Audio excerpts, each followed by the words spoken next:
I'm self-employed and run two businesses, one of them being a used car dealership specializing in German vehicles. My father was always passionate about BMWs, and I guess that rubbed off on me. Recently, I treated myself to an almost brand new BMW G31 530D.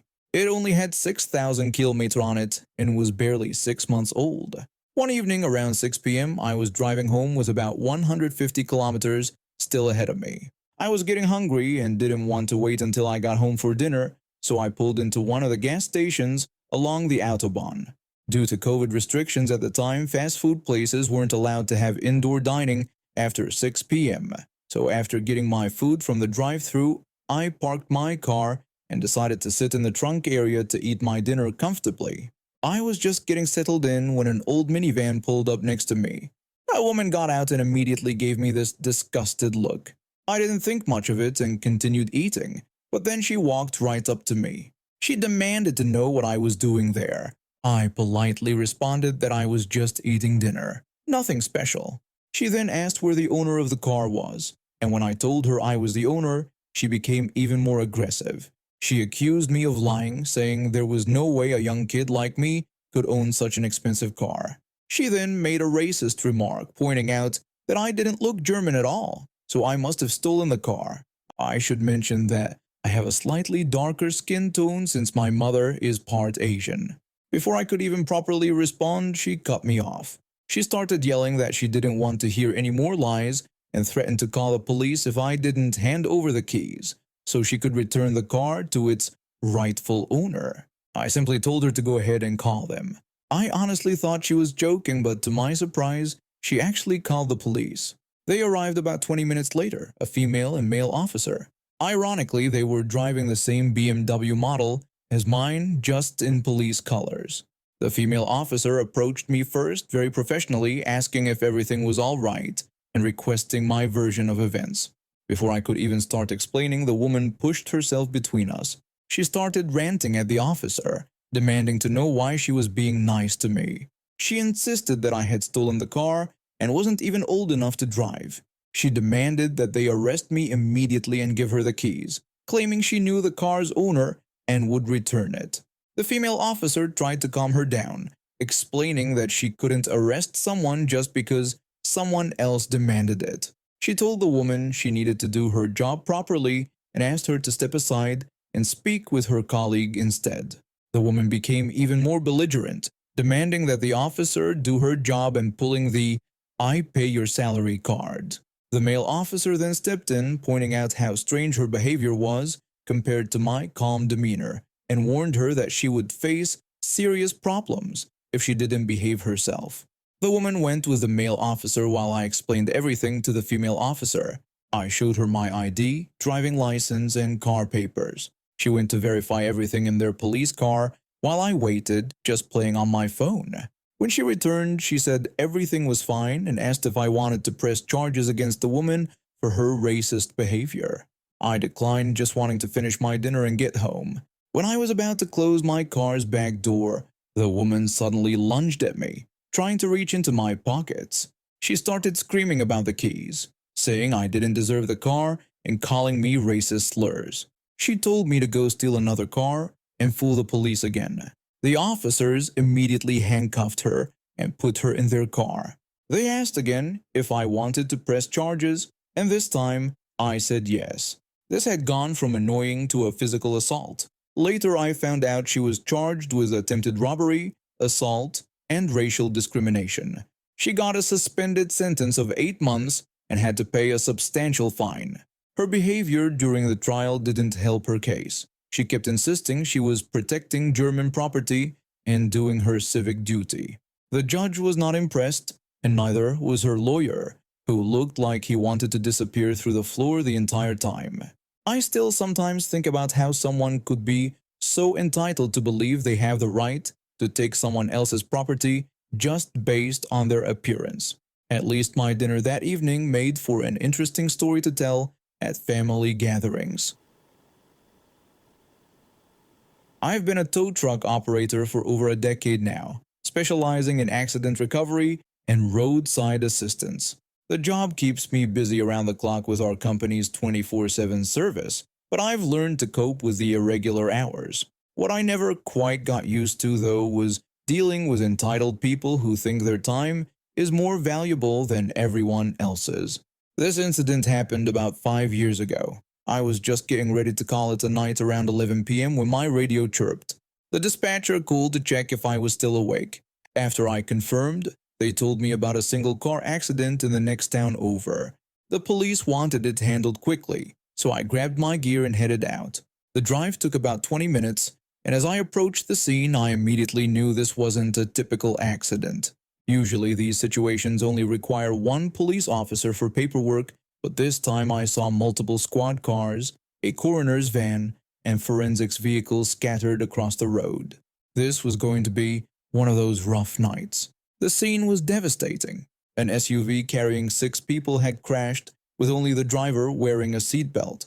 The driver had swerved off the road and overcorrected, hitting an 8-inch lip on the road's edge. The vehicle rolled several times, ejecting 5 passengers who all died at the scene. One passenger was trapped under the overturned SUV in a drainage ditch, while the others were covered with sheets on the road. I positioned my Peterbilt rollback truck at a 70-degree angle across the 2-lane road and started working with the forensics team to carefully remove the vehicle while preserving evidence. That's when I heard it, an angry car horn blaring behind me. I turned around to see a woman in her early 40s laying on the horn and screaming out of her window. I ignored her and returned to the delicate task at hand, wondering how she'd gotten past the police roadblock a third of a mile back. While I was carefully winching the 8,000-pound vehicle, I felt someone grab my shoulder, trying to spin me around. Being 6'3" and 280 pounds, this 5'4" woman had no chance of moving me. I took a deep breath, looked skyward for patience, and turned to face her. I tried to explain to her that the road was closed due to a fatal accident, but she cut me off mid-sentence. She rudely demanded that I get out of her way, claiming she was late. Growing extremely annoyed, I raised my voice and told her that 5 people had just died here and no one would be driving through for hours. I suggested she turn around and go back through the police roadblock she'd somehow managed to get around. She responded with that typical entitled attitude, pointing behind her vehicle and declaring that she lived right there. She threatened to call the police if I didn't move my truck immediately, insisting she had to use this road. By this point, the forensics team had heard the commotion and walked over. They were in plain clothes with badges, as it was a weekend night shift. The woman held her phone to her ear and demanded to know which one of us was the manager. She complained that I wouldn't move my truck and announced she was calling the police. When the forensics officer tried to explain that he was with the police, she wouldn't let him finish. Instead, she started clapping between each word, demanding we move the truck. I lost my patience and fired back with a sarcastic comment about her 2 remaining brain cells competing for 3rd place. The forensics officer, trying hard not to laugh, warned her that she'd be arrested if she didn't leave the crime scene immediately. Just then, a police car came racing down the road and stopped behind her vehicle. The officer immediately began reading her rights. She completely lost control, screaming, kicking, and even trying to spit on me, which earned her a tampering with evidence charge since we were at an active crime scene.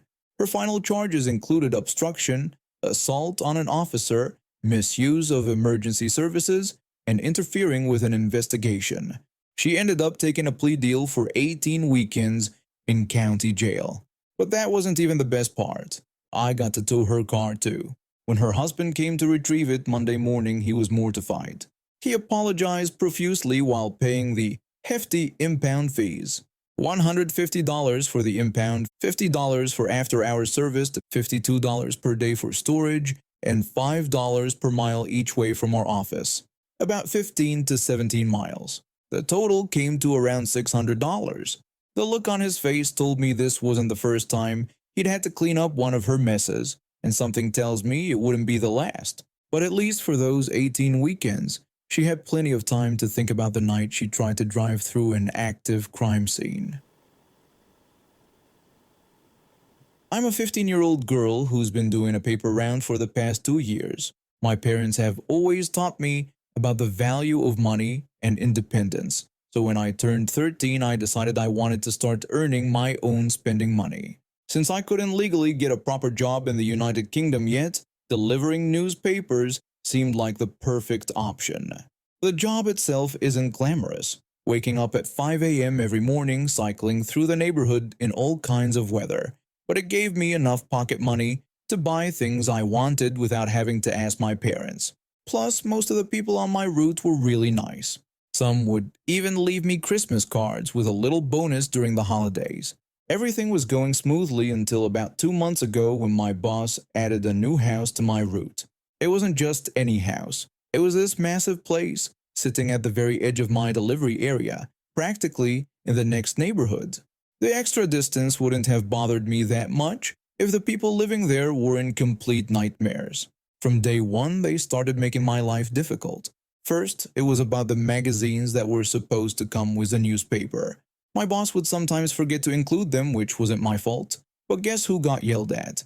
When this happened, I would politely apologize and promise to check with my boss about the missing magazine. But Karen would just snap back that it was unacceptable and that they were paying for a complete newspaper service. It didn't stop there. They found something new to complain about every single week. Karen would yell at me about not closing their gate properly, claiming it was dangerous. I would apologize and promise to be more careful, but it never seemed to satisfy them. Her husband would shout at me to stay away from their Ring doorbell, complaining that they didn't want me setting it off every morning. I tried explaining that I was just trying to deliver their paper, but they wouldn't listen. The most ridiculous complaint came when I waved back at their young daughter who would sometimes watch me from the window. The mother actually called my boss about it. She accused me of being inappropriate with her daughter and demanded that I stop waving and making gestures. This went on for weeks, and I was getting more frustrated by the day. Then, 5 weeks ago, they filed another complaint about a missing magazine, except this time I had triple-checked that it was included before delivery. That was the last straw. The next morning, at exactly 6 a.m., I stood at their door and knocked, and knocked, and knocked some more. Finally, the wife came to the door, looking like she'd been dragged out of bed, which she had been. She demanded to know what I wanted in an angry tone. I responded with fake cheerfulness, explaining that I was just delivering their magazine and making sure they received it personally this time. I've never seen someone look so angry, yet so powerless.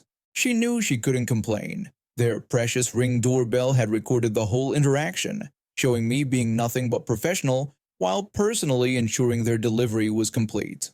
For the next 5 weeks, I kept up my new delivery method.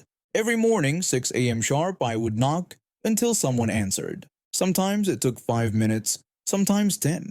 I didn't mind waiting. Watching them drag themselves out of bed at dawn was worth every second. This morning, though, something different happened. The husband opened the door and he looked absolutely exhausted. The fight had completely gone out of him. He finally admitted defeat, apologizing for all the complaints and begging me to stop knocking so early and just put the paper through the door like before. I responded sweetly that I just wanted to make absolutely sure they received everything they paid for, emphasizing how important customer satisfaction was to me. When I got home this morning, I could barely contain my smile. They've become the most polite customers on my route now. The gate comments stopped, the Ring doorbell complaints vanished, and yesterday, I even saw their daughter in the window again. I waved, and this time no one called my boss to complain. I never expected my life to change so dramatically after my grandmother passed away. We were always close. She practically raised me after my parents died in a car accident when I was 12. She wasn't wealthy by any means, but she was smart with her money and investments. When she passed away last month, she left me her entire savings and her house, which together came to about $450,000. I didn't tell anyone at work about the inheritance at first. I kept doing my job as a senior accountant at the same mid-sized firm I'd been with for the past 5 years, living my regular life while quietly sorting out the estate matters. The only visible change was that I moved into my grandmother's house, which was in a nicer neighborhood than my old apartment. That's when my boss started acting weird. He must have noticed my change of address in the HR system because he suddenly began asking very personal questions about my living situation during our weekly meetings. He commented about how he'd heard I moved to Oak Hills and remarked that it was quite an upgrade from my old place. I simply told him that my grandmother had left me her house. He expressed his condolences and then immediately asked if she had left me anything else. I should have been more guarded, but I didn't see any harm in being honest at the time. I admitted that she had left me her savings too. His eyes lit up in a way that made me uncomfortable. The very next day, he called me into his office for a casual chat. He started by telling me he'd been meaning to talk about something regarding his son, who was apparently having a really tough time in college. When I expressed sympathy, he went on about how tuition keeps going up and complained about the economy. He said he hated seeing his son struggle with student loans and part-time jobs when he should be focusing on his studies. I knew where this was going but hoped I was wrong. Then he suggested that since I'd recently come into some money, maybe I could help his son out. He even tried to guilt me by pointing out that I don't have children of my own and said it would be a wonderful opportunity to be a mentor to a young person. I politely declined, saying I wasn't comfortable with that arrangement. He pressed on, suggesting that even just $1,000 a month would make such a difference, and tried to convince me I could write it off on my taxes as a charitable contribution. I had to explain that's not how tax deductions work and declined again. Over the next few weeks, it got worse. He started leaving printouts of college expense breakdowns on my desk. He'd corner me in the break room to tell me about his son's struggling grades due to working part-time jobs. Then he began telling other managers that I had more money than I knew what to do with. One morning, I found several co-workers giving me cold shoulders. Later, I overheard him in the break room telling others how sad it was to see young people these days hoarding wealth while others struggle. He claimed that when he was starting out, people believed in helping each other. The final straw came when I checked my pay statement and noticed my hours had been cut. When I confronted him about it, he tried to brush it off as a temporary adjustment due to budget constraints, even though I knew we were in our busiest season. I'd had enough. I went straight to human resources with documentation of everything: the harassment about my inheritance, the attempted financial manipulation, the defamation to co-workers, and the retaliatory pay cut. I also included printouts of text messages where he'd asked for specific amounts of money, which proved this wasn't just a misunderstanding. The human resources director was horrified. She immediately escalated it to the company's legal team. Within days, my boss was placed on administrative leave pending investigation. They uncovered that he'd done similar things to other employees in the past, pressuring them for loans or investments in various schemes, but no one had formally complained before. 2 weeks later, he was fired for harassment and creating a hostile work environment.